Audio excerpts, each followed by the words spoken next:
Every fight triggers the countdown on my boyfriend's social media. It is a remnant of our stupid rule where 3 days of silence equals a breakup. For 10 years, he has used it as a weapon. When he skipped our 67th appointment to get married at the courthouse and instead went to help his newly divorced childhood friend, only to later post their marriage certificate as a joke, I finally lost control.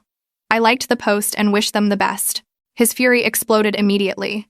Brittany shared the post, claiming it was an accident, asking if I had to be so petty when she was so fragile. Derek texted me saying it was just paperwork and that he would marry me when she was stable, demanding I apologize right then. This time, I hung up. The countdown started again, but there were no desperate texts from me, no begging at his door, just my resignation letter sent via email. Done. After I ignored a dozen of his calls, he finally texted me saying his patience had run out, calling me bold for hanging up and asking if I thought I was right, giving me 5 minutes to post a public apology, or else it was over. 10 years together, and I had heard threats like that 100 times. I was always the one who caved, the one who begged for forgiveness, but this was the first time I just hung up. When I didn't respond, Derek started the timer on his feed.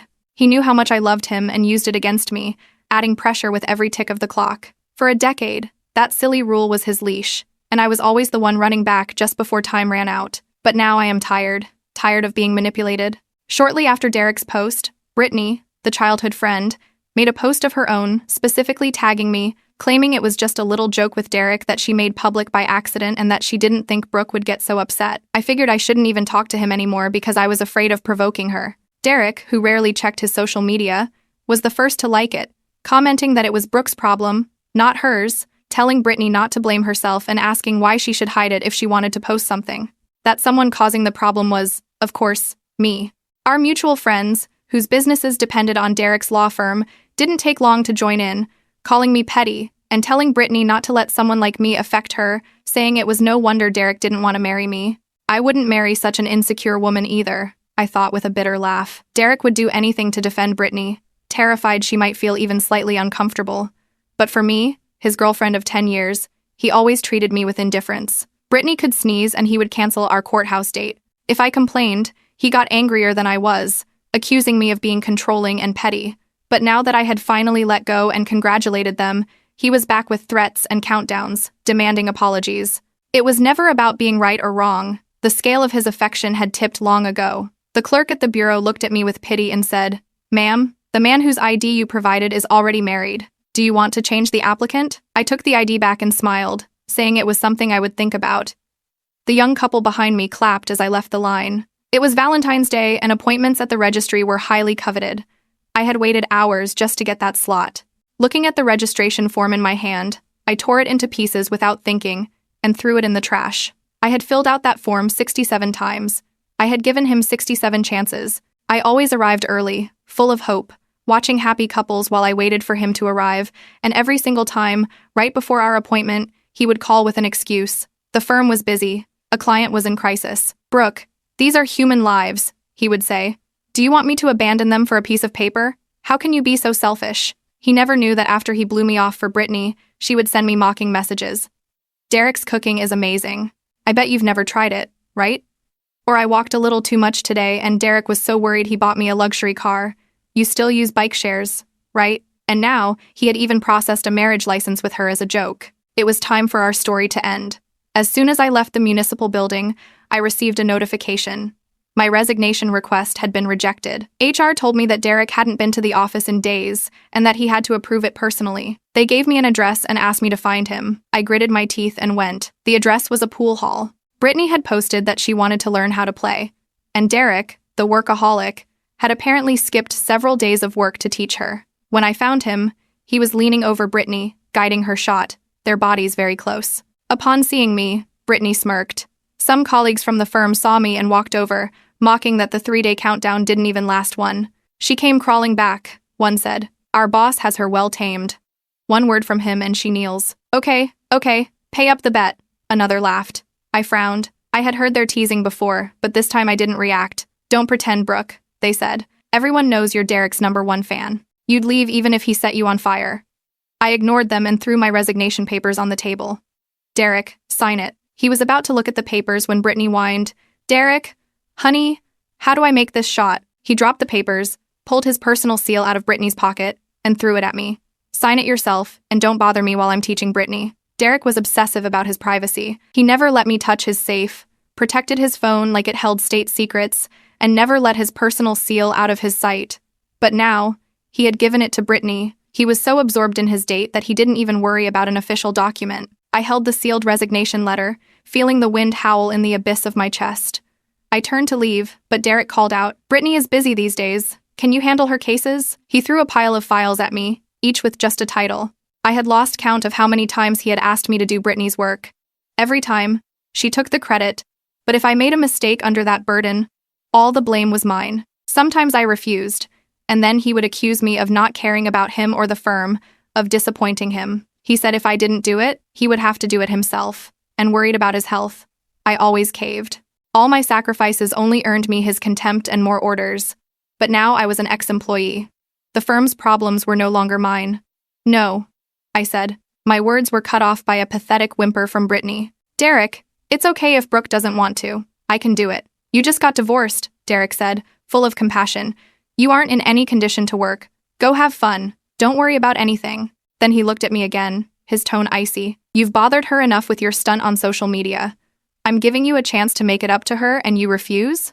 If you keep this up, in 3 days, don't even think about coming back." I let out a bitter laugh. When my mother died unexpectedly, I collapsed from grief several times. All Derek said was, "Pull yourself together and be punctual. The firm needs you." But Brittany, who had been divorced for 2 years, could still use "I don't feel well" as an excuse not to work. Fine by me. "I don't care," I said, turning to leave. Derek looked astonished. The colleagues were just as shocked. "Is she really leaving?" Brittany just giggled. "Oh, Brooke, if you don't want to work, say so. You don't need to play hard to get." Her words made Derek relax. His tone softened. "Okay, Brooke, I know I've neglected you. Be a good girl. Finish Brittany's work and in 3 days we'll go get our license, okay?" Another empty promise, but this time I had no appetite for it. I didn't answer. I simply left. The colleagues resumed their venomous comments. "Look at her. Pretending to be strong. You'll see. Tomorrow she'll be back, begging." A mischievous thought crossed my mind. I wanted to see them lose. I smiled with contempt and told them, "Perfect. Then wait and see." Once my resignation was formalized, I went directly to my best friend's company. In the legal world, clients follow the lawyer, not the firm. My friend Valentina was so excited to have a top-tier lawyer like me on her team that she almost knelt to welcome me. She offered me 10 times my old salary and a beautiful townhouse. I finally moved out of my small, dilapidated apartment. Many of my old clients had been surprised to learn that an award-winning lawyer lived in such a poor place. I always covered it up by saying I wasn't materialistic. The truth was that I had accepted a junior-level salary for years to help Derek's firm grow. At first, he was grateful. Then, he started taking it for granted. When my apartment's heating broke one winter and I asked for help replacing it, he called me wasteful and accused me of being a gold digger. But for Brittany, he bought a mansion without a second thought. Even Brittany's dog had a heated doghouse. The day I was moving, I ran into Derek and Brittany. His parents were with them. The 4 of them were having a happy family dinner at a luxury restaurant. I froze. I remembered the first time I went to Derek's house. I brought gifts, but his parents served me a plate full of leftovers. When I uncomfortably suggested going out for dinner, they accused me of being a freeloader, a spendthrift, living off their son. In the end, I wound up cooking for the whole family. And after preparing a feast, Derek's mother slammed her chopsticks on the table and said my food was too salty. "Only peasants who do manual labor eat like this," she sneered. Just what I'd expect from someone with your background. The gifts I brought ended up with the building's cleaning staff. The contrast made me feel like a clown. Derek's parents were filling Brittany's plate with enthusiasm. "Brittany and our Derek are the perfect couple," his mother said, beaming. "If she hadn't been tricked by that other man, they would have been together for years. I think it's time. They should be together." The father chimed in. "Yes." Brittany brought in several big clients for Derek as soon as she joined the firm. Her future has no limits. Not like that useless Brooke, who only knows how to cook and clean. Hearing this, I shook with rage. I was the one who got those clients. Derek simply gave the credit to Brittany. The money I generated practically sustained the entire firm, but Derek never praised me. Instead, he always belittled me, saying I only got cases thanks to the platform his firm provided. Now, listening to his parents' slander, he didn't even try to defend me. He just sighed. "Well, we've been together so long. It's comfortable." My heart plummeted.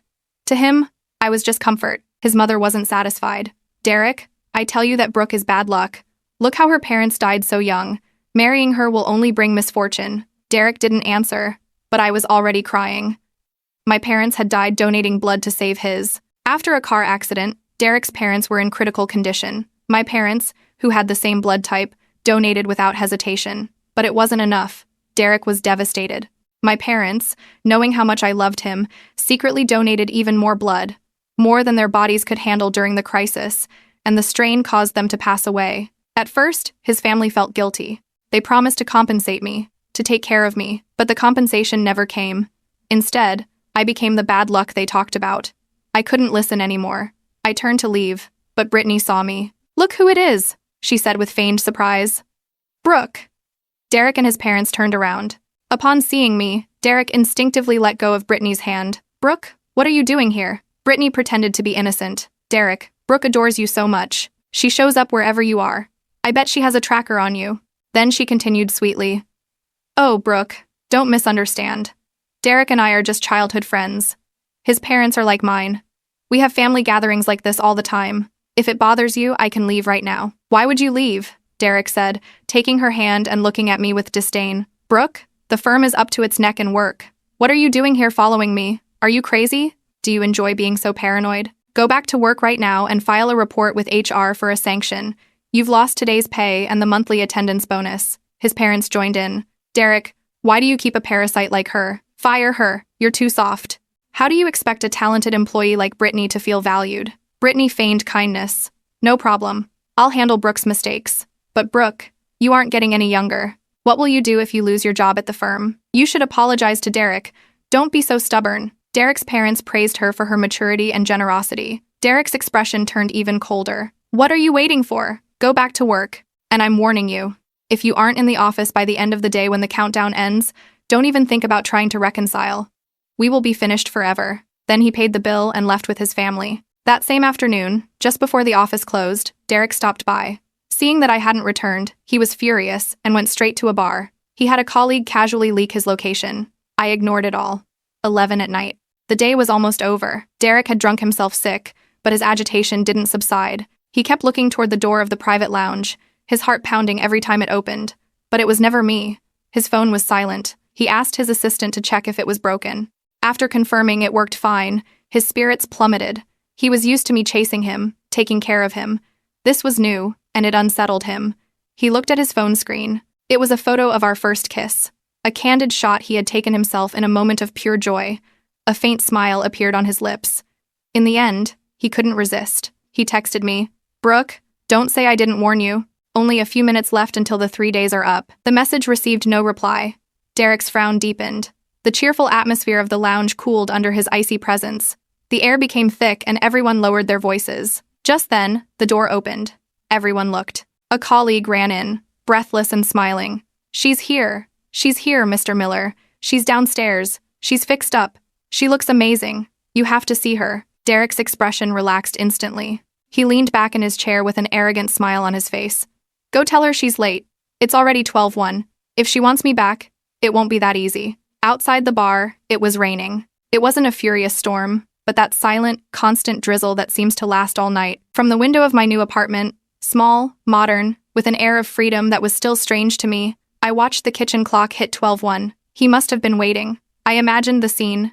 Derek, reclining arrogantly in his favorite leather armchair, surrounded by those sycophants from the firm who followed him like shadows, a glass of whiskey in his hand and his gaze fixed on the door, surely convinced that I would appear just as the clock hand fell on the minute.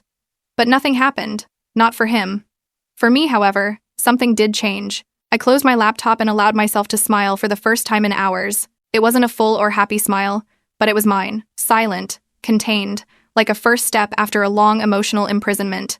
My phone remained silent. Not a call, not a message. It was strange. Derek didn't know how to lose. He didn't understand silence as an answer. For him, silence was a provocation. And yet, there it was. His countdown had finished and I still hadn't appeared. No apologies, no begging to come back. I sat by the window. Steam from a cup of hot tea rose, fogging the glass. I thought of my parents, of the sacrifice they made, of how their names had been lost amidst the scorn of a family that only remembered them as that unfortunate couple. I felt rage not against them, but for everything I allowed after they were gone, for all the years I wasted waiting for someone like Derek to see me, but not anymore. The next day, I was called into my new job. My friend Valentina asked me to accompany her to a key meeting. There was tension in her voice, but also a barely disguised excitement. She didn't tell me much, only that she trusted my presence was necessary. I wore an impeccable black blazer and high-waisted trousers. I put on makeup like I hadn't done in a long time. I looked in the mirror. My hair, dark and straight, fell over my shoulders like a declaration of order and control. I was no longer the woman with the dull look that everyone assumed would come crawling back. When we arrived at the skyscraper in the financial district, I noticed the marble plaque in front of the building. It was the headquarters of an allied firm of Derek's, one of those small but strategic companies with whom he shared important clients. Valentina said nothing as we went up in the elevator, only giving me a look and a slight nod. She trusted me more than I trusted myself at that moment. Upon entering the boardroom, several heads turned. Some faces were familiar.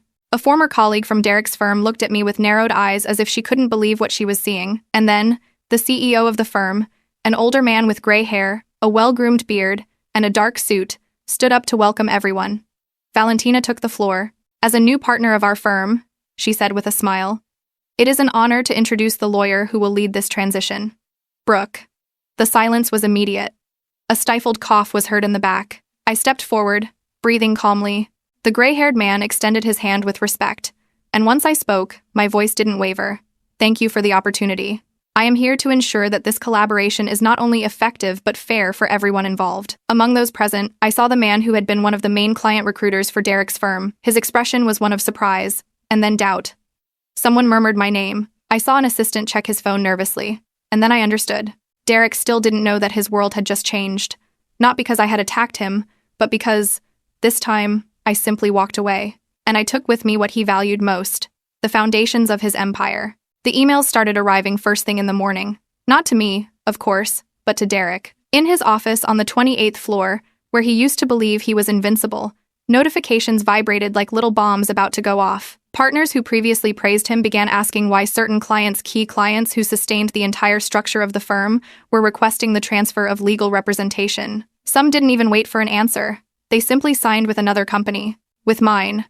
I didn't chase them. They sought me out. And that was something Derek couldn't comprehend. To him, people were pieces he moved at will. I was always his safeguard. Loyal, obedient, brilliant, but invisible. He never believed I could shine without his shadow. That morning, while he dealt with the hemorrhage of clients, Brittany arrived at his office carrying 3 thick folders, a smile on her face, and an expensive coffee in her hand. Her blonde hair in a high ponytail, she wore a sky blue blouse that was barely formal and heels that made more noise than she did. She looked like an executive, but nothing more than that. "Honey," she said upon entering, "they told me this client wants to meet with you, but I don't think he's important. Do you want me to handle him?" Derek didn't look up. His jaw was tight, his brow furrowed. "What client?" "A guy named Gonzalez." "I don't know." I saw he was annoyed.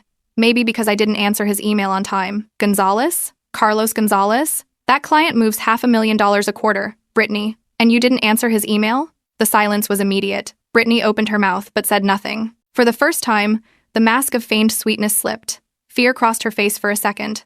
I'll forward it now," she muttered, and left with quick, clumsy steps. Derek got up from his chair and threw the coffee in the trash. Then, he leaned into the hallway and called his assistant, the same one who used to look down on me with a polite smile and perfect nails. "I want the full list of all clients who have requested a change of legal representative in the last 48 hours, he ordered. Now, from my new office, the news arrived like distant but pleasant echoes. Some colleagues sent me screenshots of internal emails from Derek's firm. The chaos was palpable. A junior partner even wrote to me privately to ask for a job, but I didn't let myself get drunk on the taste of victory. It was still early. Derek wasn't going to give up easily. He was the type of man who didn't tolerate the idea of losing, especially to someone he already considered defeated. In the mid-afternoon, I received an unexpected call from a known number. I didn't answer. Seconds later, a text. "Can we talk?" "Just talk."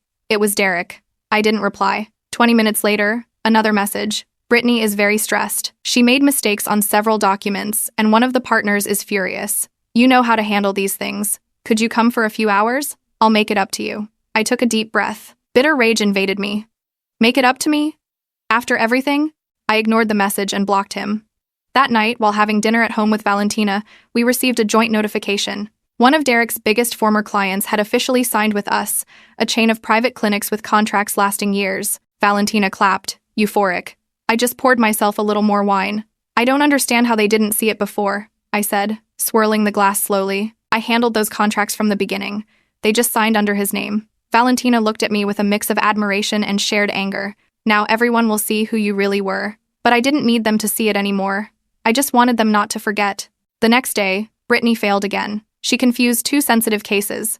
A judicial notification arrived at the office accusing the firm of negligence. Derek shouted, "Hit the table, fired 2 assistants, but not Brittany."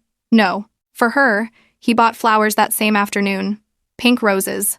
I used to hate those flowers. He knew it. That's why he never bought them for me. The decay didn't come like thunder, but like a slow leak in the roof. First a stain, then the drip, then the collapse. Derek was just beginning to notice his roof was rotten, and this time, there would be no one to hold the bucket under the leak. A night without startles is what I appreciate most lately. Silence. Stability. But that kind of peace never lasts when someone like Derek is determined to drag you back into the mud. It was almost 11 when I received the package. An envelope without a return address, sealed with black tape. I found it when I went down to pick up food, abandoned by the building's mailboxes. The doorman told me someone in a suit had left it less than an hour ago. I didn't ask more. I opened it carefully, still wearing gloves. Inside were copies of legal documents, bank accounts linked to the firm, printed emails, digitized signatures, and my name. My signature. On several contracts I had never authorized. I sat on the floor, in front of the kitchen, the papers scattered like tarot cards. A knot formed in my throat. I recognized some contracts. Others, I didn't. But the worst wasn't not remembering them. It was that they were all linked to dubious internal operations fund transfers justified with my signature, names of clients who no longer worked with the firm, amounts I had never touched. They used me. I wasn't surprised. Not entirely. Derek had access to my passwords while I worked there. I convinced him many times to let me sign myself, but in emergencies, he expedited the process. I always thought he wouldn't go that far. I stored the documents, scanned them calmly, and then poured myself a glass of red wine. The taste didn't reach my mouth. I felt something colder, more acidic. Rage. Not the kind that burns in the chest. It was a dense, mute rage, the kind only felt by someone who finally sees themselves free only to discover the shackles still stain their skin. Valentina, seeing the papers, turned pale. This is serious, Brooke. I nodded in silence. You could end up in trouble if this comes to light as it is. They used your signature on high-profile documentation. Some of these operations could be considered money laundering. I laughed. A broken laugh. I always said he used me. I just didn't think he did it so literally. We looked at each other for a moment. Then she said it. We have to turn it in. I can't. Not yet. If this leaks wrong, I could look like an accomplice. Valentina took my hand. Then prepare it well. Document every movement. Gather evidence. And when the time is right, you turn it in. Not for revenge, for you.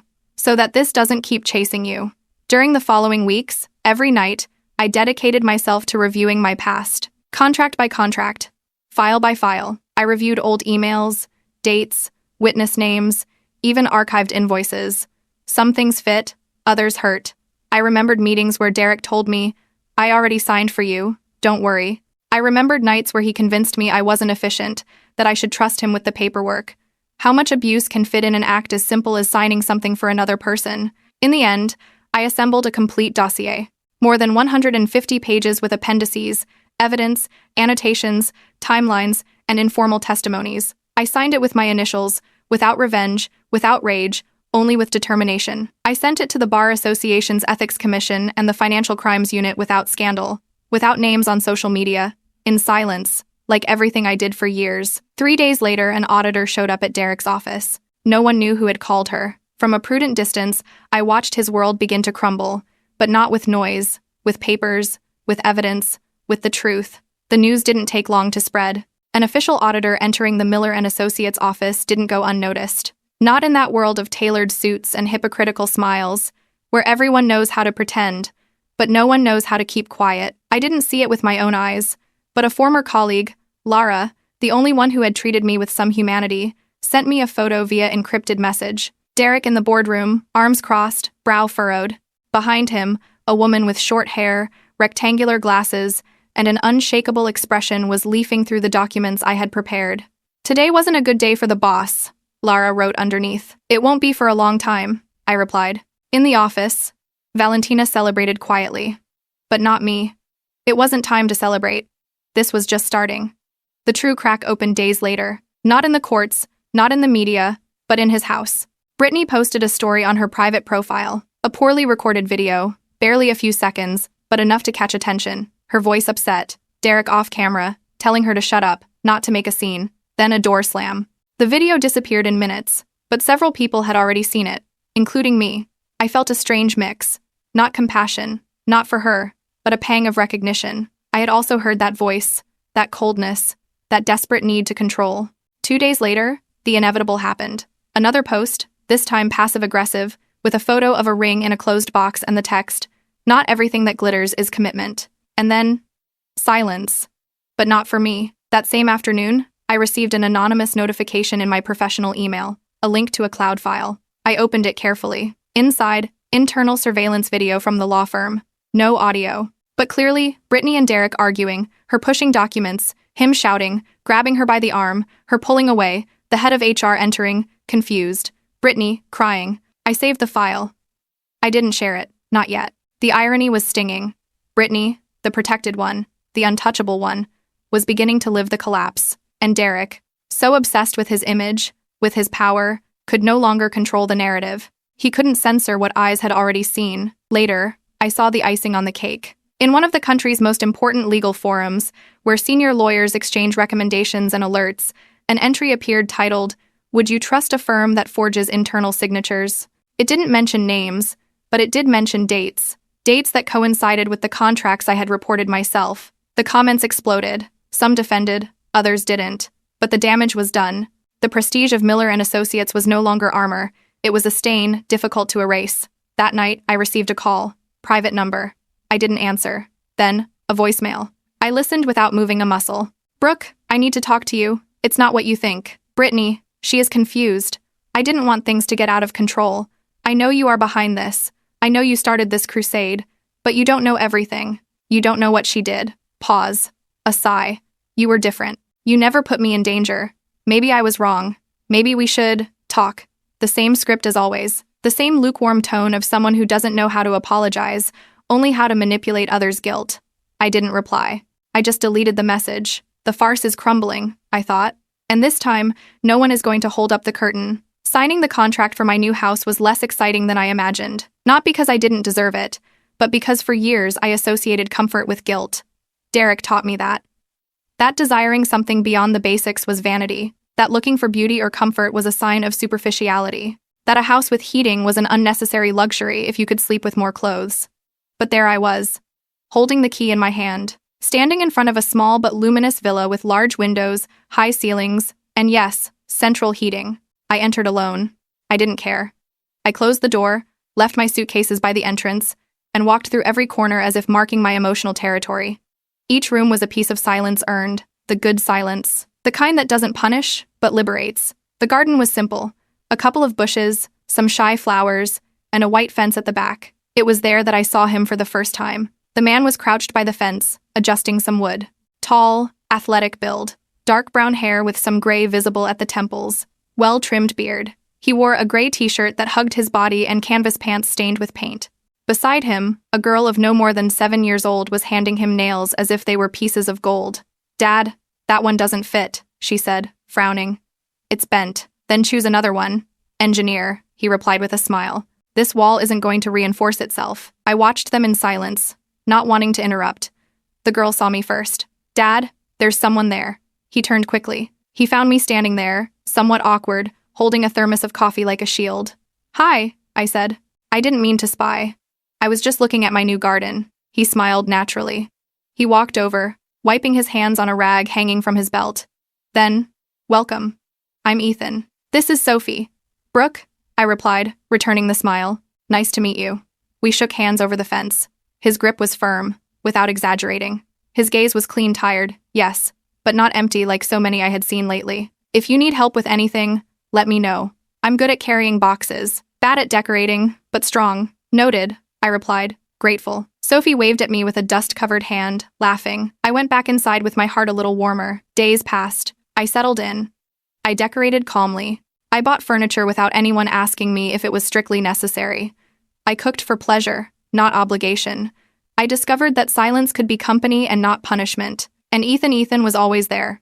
One day he helped me carry a dresser upstairs. Another day, he fixed a roof leak I didn't know existed. Sophie came with him. She would sit in my living room drawing and asking me impossible questions. Are you a mom too? No, but I cook so well I almost qualify. My mom cooked horribly, she said with a quiet laugh, and then went silent. She went to heaven. Ethan looked at her with tenderness, but without interrupting. I understood. Some wounds are spoken without tears, without explanation. Little by little, his visits stopped being favors. They became meetings.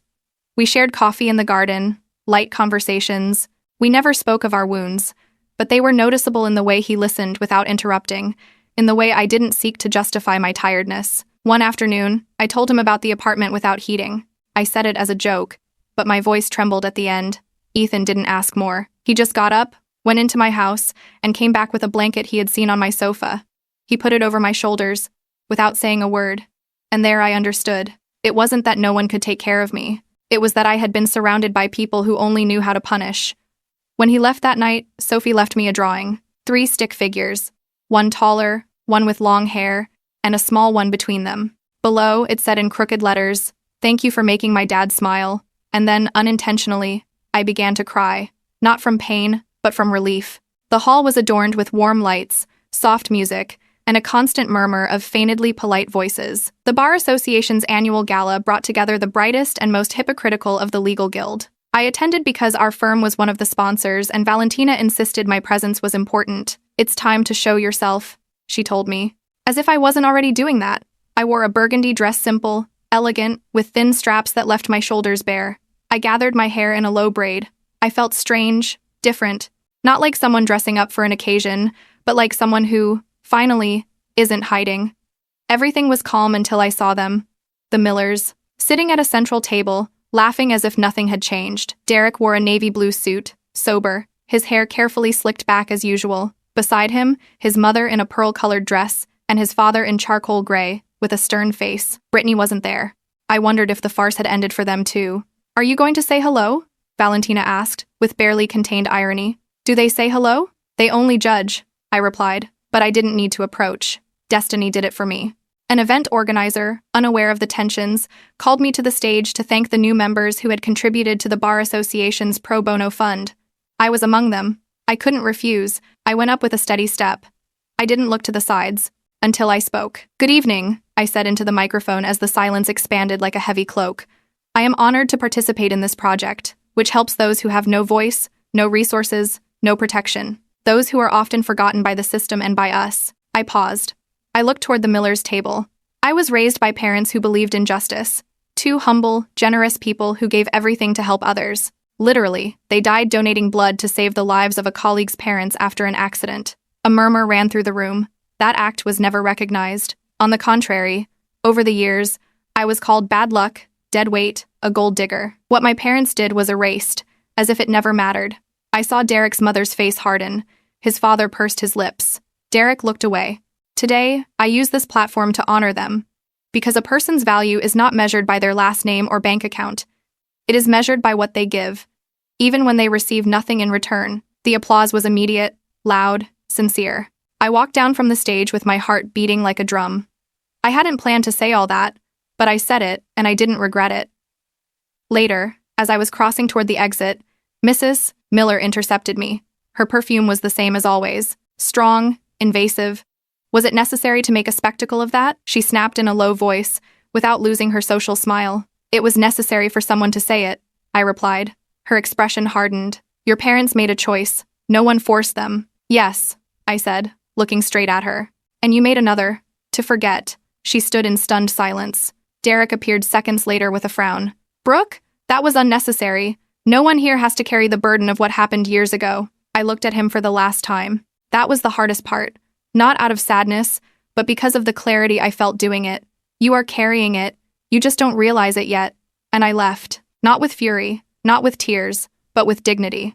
I didn't expect to see him again, much less so soon. The morning was quiet. Ethan had come by early to drop off a toolbox he promised to lend me. Sophie was at school, and he smiled at me before leaving, with that slight, honest gesture I already knew well. "See you later, architect," he said, winking at me.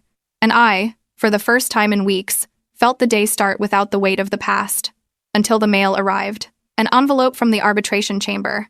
Notification of mandatory conciliation for a contractual dispute between professional parties. Derek had summoned me. According to the document, he alleged that my departure from the firm had violated an internal confidentiality agreement and that my role in poaching clients constituted unfair competition. The cynicism was absolute, but it didn't surprise me. I showed up at the arbitration headquarters dressed in black, tailored suit, hair tied back, no makeup except for a touch of neutral lipstick. I was ready, not to fight, but to resist. Upon arrival, I saw him waiting for me. Derek, the same as always, but different. Thinner, haggard face, tense jaw. He wore a suit that no longer fit him with the same elegance. Upon seeing me, he sketched a crooked smile that didn't reach his eyes. "Brooke," he said. "I didn't think you'd come personally. I could have sent my lawyers, but I preferred we talk face to face." "Of course," I replied, "so you can lie to me in person." We entered the assigned room. 2 arbitrators, a secretary, and an assistant took notes. It was a private instance, informal but legally binding. No one else could witness it. Derek presented his claim with a contained, almost diplomatic tone. He said my departure was surprising, that it caused damages, that my closeness with certain clients generated a conflict of interest by going to a rival firm. He mentioned clauses, dates, assumptions. I listened without interrupting. When it was my turn to speak, I simply handed over my folder. Everything he alleges as confidential is legally registered in my name as the direct person responsible for those cases, I explained. The contract signatures he claims to have lost were already signed long ago, because I attracted them, I worked them, I won them. I pulled out a copy of an old email from him. "Don't worry, sign for me. To save time, I trust you." The arbitrators read it in silence. Derek tried to intervene. "That proves nothing. It was an internal procedure. It doesn't demonstrate intent." "No, but it demonstrates habit." I replied and handed over another document. It was the list of contracts signed under my name without my direct authorization, many of which coincided with the irregular files I reported weeks ago. Derek tensed. A muscle in his neck throbbed. "Are you inventing this to get revenge?" I looked at him. "Revenge? No. That would imply wanting what you have. And believe me, Derek, there is nothing of yours that I am interested in keeping."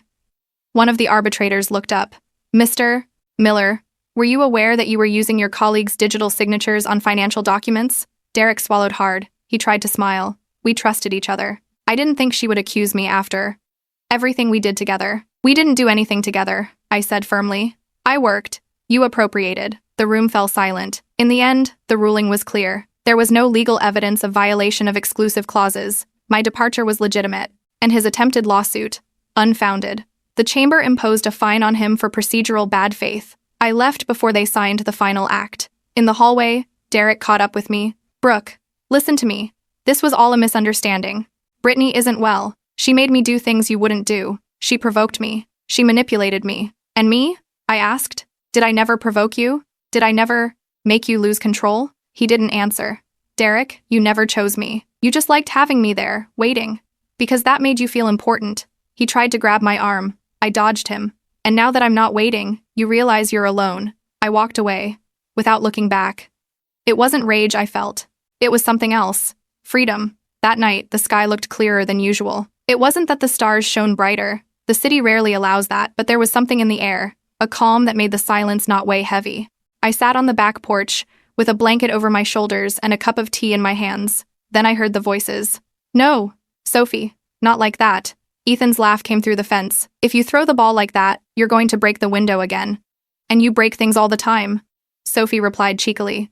I peeked over. She was wearing unicorn pajamas and holding a blue rubber ball. Ethan wore a tight black t-shirt, somewhat worn jeans, and an honest smile.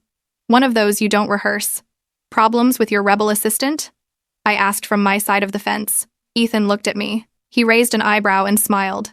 "Sophie says she's only going to sleep if you come to dinner with us." "Me?" I feigned surprise.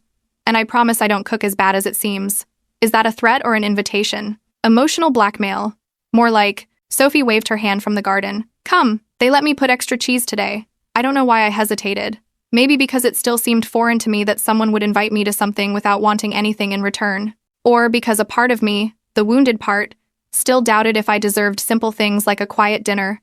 But I took a deep breath.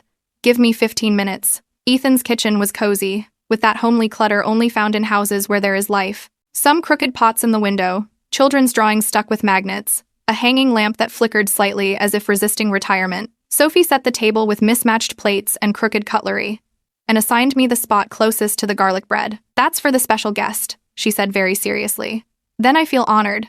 The lasagna was surprisingly good. We talked about simple things, ridiculous movies, noisy neighbors, culinary mistakes. Ethan didn't talk much about his late wife, but when he did, his voice was soft, without pain, just memory. I listened in silence, with respect. There was something in the way he looked at Sophie that said more about him than any biography. After dinner, Sophie fell asleep on the sofa, hugging her pink stuffed animal. Ethan carried her easily, as if she were an extension of his body, and took her to her room without making a noise. Upon returning, he leaned against the doorframe and looked at me, almost as if doubting something. "Do you feel okay here?" he asked. "Yes, more than I thought." We stayed in silence for a few seconds, the kitchen in semi-darkness. The cup of tea in my hands already cold. His closeness felt calm, safe, nothing forced. Then he took a step closer. "Brooke," he said in a low voice, "I don't want to make you uncomfortable. I just want you to know that since you arrived, this house feels different, better." I looked at him. His eyes were brown, with small wrinkles at the corners. He wasn't a perfect man, but he was real, and that was enough for me. He closed the distance a little. Not all the way, just enough for me to feel it. I lowered my gaze. "I'm not ready." He nodded immediately, without disappointment, without pressure. "That's okay. I didn't come to ask for anything. I just wanted you to know." We stood there. It was the prelude to something that didn't happen, and yet, it was one of the most intimate moments I had lived in a long time. When I left, Sophie had left a new drawing at the entrance. This time, it was a house with yellow lights in the windows, and a word written with effort: "Welcome." The envelope arrived by certified mail, without logos or warnings.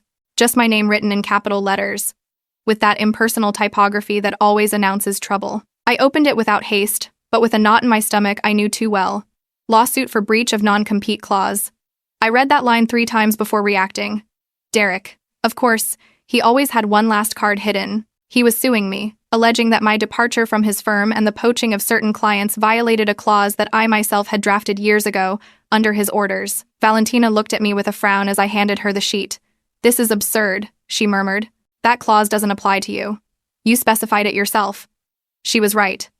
In the original contract, I had included an explicit exception. The non-compete clause only applied to management positions or associates with equity participation.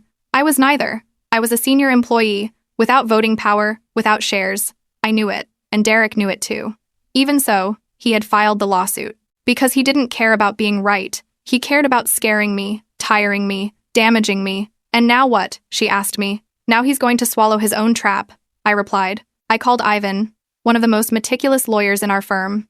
Bald, always in dark suits and perfectly aligned ties. It took him 20 minutes to review everything. "He has no chance of winning," he said, without raising his voice. "But we can make this cost him dearly." During the following week, we prepared the legal response. We searched for the emails where Derek asked me to sign documents, the minutes of meetings where he refused to promote me, the proof that I was never considered part of management. The day of the hearing, I arrived at the courthouse with the same calm with which one attends to close a wound. Derek was there, blue suit, pale face, deep circles under his eyes. Beside him, his lawyer, the same one who had defended partners accused of fraud before. He looked at me, but this time he didn't smile. The judge was young, with a serious expression, thin glasses, and a direct tone. Derek spoke first, through his lawyer, exposing his damages, his losses, his rehearsed version. When it was my turn, I stood up and spoke with a firm voice. "Your Honor, this clause was drafted by me." "Yes, but under instructions from the plaintiff himself, and I made it very clear that it would only apply to partners and executives. Here are the documents that confirm it." I handed over the original contract, the emails, the internal notes. I was never a partner. I never had participation in decision-making. I was actively excluded from every promotion, and now they want to apply a rule to me that was designed precisely to protect them from people like themselves. The judge read everything in silence. After a few minutes, he spoke. "The lawsuit lacks merit. It is dismissed. And due to the reckless use of judicial resources, a sanction is imposed on the plaintiff for bad faith." My lawyer nodded serenely. Derek said nothing. He remained motionless, as if the weight of the ruling fell directly on his back. His lawyer lowered his gaze. When I left the courtroom, I saw him in the hallway. He caught up with me with slow steps, as if he still believed his voice had power over me. "Brooke, did you really have to go this far? Is this what you wanted? To humiliate me?" I stopped. I looked at him with a calm he didn't recognize in me. "No, I didn't want to humiliate you, Derek. I just wanted someone to say no to you for once. His lips tightened. He said nothing more. And I walked away, without trembling, without looking back, without feeling guilt-free. The auditorium was full, but I didn't care. There were flashes, cameras, moderate applause, some curious glances, others respectful, some surely poisoned. But I walked to the stage as if it were mine, because it was. That was the day they presented me with the award for Lawyer of the Year in Ethical Litigation. I never sought it, but when the nomination arrived, Valentina almost cried with emotion. She pushed me to accept. This is yours, Brooke. Not for what you suffered, for what you built. I went up to the podium with calm steps. The dark blue dress fit me perfectly. Sober, but elegant. I wore my hair down for the first time in a long time. There was something liberating about feeling the weight of my own presence. I received the trophy, crystal with gold edges, and approached the microphone. I didn't have a prepared speech, just truth. Thank you, I said with a slight smile. When I graduated, I believed that being a good lawyer was enough.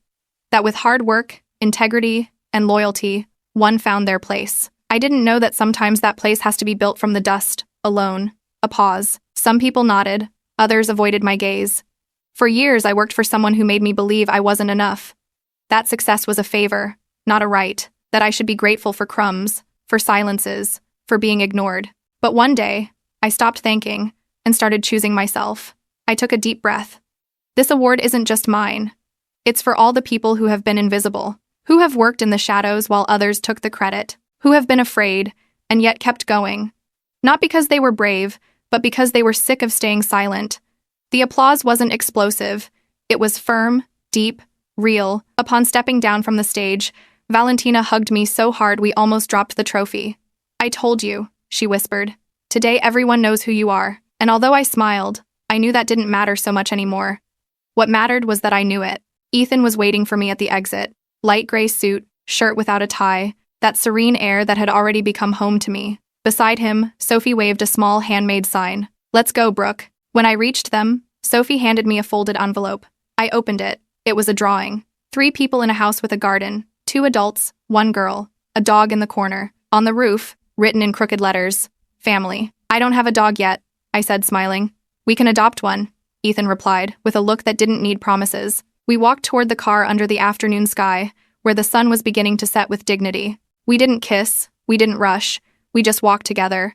And for the first time in years, I didn't have to run after anyone, nor hide, nor apologize for being who I was. I was free, and that was enough.